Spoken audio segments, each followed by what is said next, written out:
जयराम जी सा जयराम एमपी में आयोड़ा हाँ गाँव નું નામ કઈ ऐसा बाचकदा थार डिस्ट्रिक्ट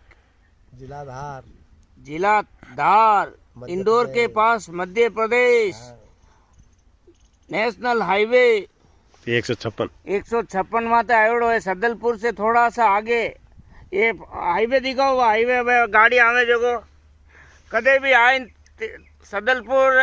तेजाजी महाराज रे मंदिर का उतरनो है अटे अपने भाई साहब रेवे है अटेंड कर दो।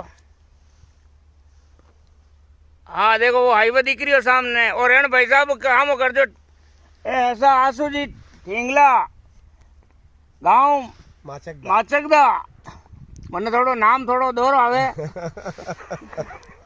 एमपी रे महीना आयोड़ा है एमपी में बैठा है खेत पे। हाँ खेत में बैठा है आज चिकुंदर की फसल बताओ चिकुंदर उबोड़ा है देखो चिकुंदर हटी ने ये चिकुंदर दिखाओ